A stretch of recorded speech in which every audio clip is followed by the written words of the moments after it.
did you go from that to this, and how would you have the child go from what they are to a constructive citizen like yourself, who raises children and who broke the cycle? We didn't use the word broke the cycle, but you did tell me about your own children, your family, your wife. I can tell from the expression on your face when you speak of them or mention their name that the cycle your father started has been broken. Yes, I have. And if there was a couple or a young child, and I would go up to them, and they're going, if they're going through similar situations that I went through as a child, or even to a teenagehood, so to speak, I would actually try to give them inspiration, not to go to the dark side. As a matter of fact, try to be around people that's growing and more supportive, as opposed to the dark side, which they would actually blow holes into your own dreams and make you feel that you can never achieve on what you want to achieve. And for what happened to me, like I said, it saved my life, and I would tell them that story as well, for them to listen, and I would do everything in my power to make sure that I could get to them in somehow. And if I could touch even one or two people's lives to, and they would change and make it different, I will. I don't think you're going to have any problem touching somebody's life. Thank you. I think you have. I always tell people when they first read a script, I will read it for 2 minutes and I'll say one of two things. You have a film here. You don't have a film here. Mr. Muniz, you have a film here. You have a film here. You have a film that people are going to watch. You have a film that will probably survive over a period of time. And you have a film that will help and inspire people. Yes, and I really appreciate, as far as your support.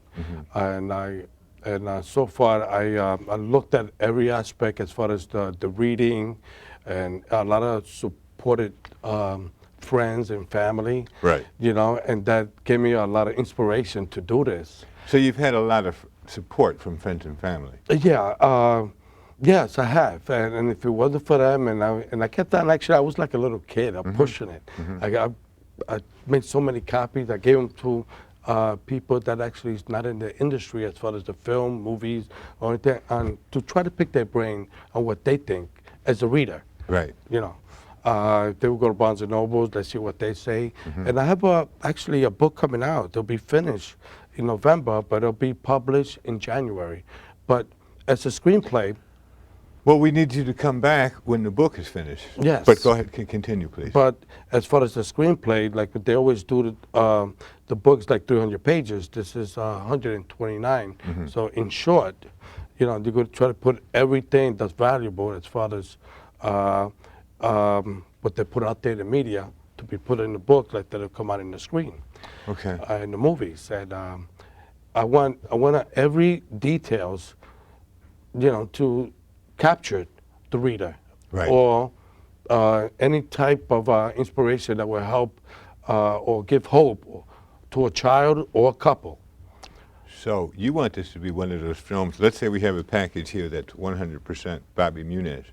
At the end of this film, you want a certain percentage of this Bobby Muniz to actually be transferred to this film. You want to put your life into it. Right. Yes, I do. Yes, I do. And I worked on it. I knew it was going to be something, even with the part with Ground Zero. Tell me about. I heard a conversation with Carlos. What's Carlos' last name? Velasquez. Okay, I heard a conversation with Carlos Velasquez. He was telling me something about your involvement with Ground Zero. Could you elaborate on that? Well, I was in the show, what they call In the Arena, with Jane Hansen. She's actually interviewed me. Okay. And as soon as they killed Bin Laden, Saddam Bin Laden, I think that's his name. Laden, right. Yeah, they killed him. They called me up to interview me because I was involved with Ground Zero during the time when before the plane hit and after the plane hit, and when the building came down. Before, after, and during, right, you were involved with Ground Zero. Yes, I was. In what capacity, Mr. Muniz? Well, I was a union carpenter at the time, and a union carpenter doing safety and protection. Actually, I was in a Federal Reserve building before that actually occurred. And we're renovating this Federal Reserve building that's on Liberty. And when the plane hit, they told everybody in that building to leave. Right. And I went into buy the building by the World Trade. And nobody knew that building was going to come down. Nobody. Nobody. And there was like, if that plane would have hit an hour later, the capacity of death, as far as bodies are concerned, would have been 50,000. Easy. If it would have been 1 hour later. That means the whole building would have been fully Occupied. fully. And it was done a little later. That only, caused the death of 3,000 people. That's quite a bit. Still. The numbers, when they talk about Ground Zero, I always feel a sadness come over me. I remember watching them build. I remember them watching them build Ground Zero from my window. What was it? I was in California, of course, at the time it came down. What was it like to actually be there? What? When the plane hit, everybody fell on the floor. Quite a bit of people fell on the floor because it actually made the building swerve a little bit, and the foundation on the bottoms, like you thought actually was it was like a big impact. And the jet fuel went down the elevator shaft and blew up part of the lobby. And the glass started flying, and there was actually 20 stories of fire. Where were you at this time? At this time, I was across the street. I have friends up there at the Glass and rubble and detritus and yeah. I hate to say this, body parts flew a farther distance than that.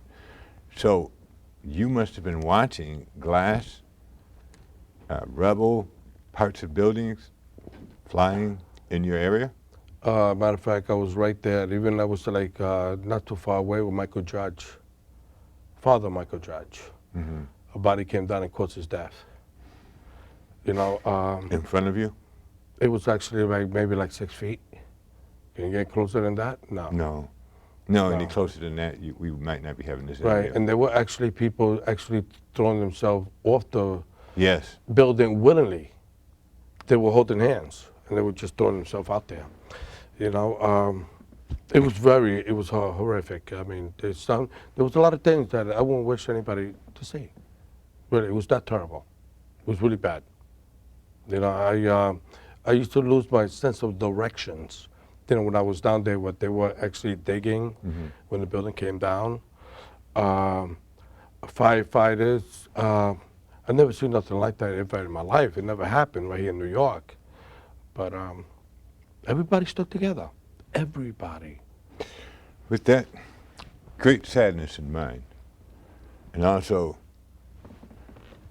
with the knowledge that we have survived it. Bin Laden is caught. We caught most of the perpetrators. New York is still here. You're still here. Yeah. We have this film coming out. We have maybe 1 or 2 moments left. What, do you have anything in particular that you would like our listeners to know? You know, what I would like to do is anybody that's troubled out there, I would like, to even try to help, to even tell them, do not be despaired. Don't be afraid. Go after your dreams. Don't let nobody deceive you or guide you through the dark side. And just stay away from people that's not growing. You gotta be around people that's growing in order to succeed. I see, Mr. Muniz, that you've made nothing but conscious decisions on having a positive outcome in your life. All of your decisions have been, when you said that you were surrounded by love, you made the decision to surround yourself with positive people. The people around you, Carlos, for instance, had made the decision to surround himself with you, someone of positive influence. It seems to me your message is, if you want a positive outcome, put positive people around you, think and do positive things, and you might become a Bobby Muniz instead of another number at Rahway State Prison. Actually, prison. If it wasn't, Well, I made the mistake and I made a choice, and that's all I do.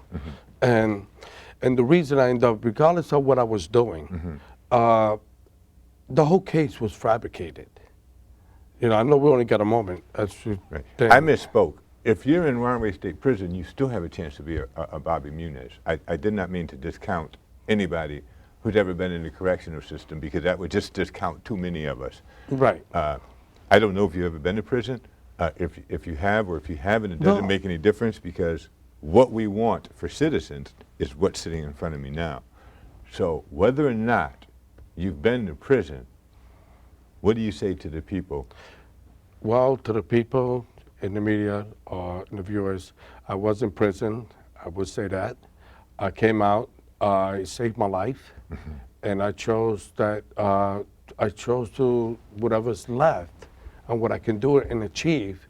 I wanted to do something that would help other people, and that's why I came out with the story. And it does, and it did.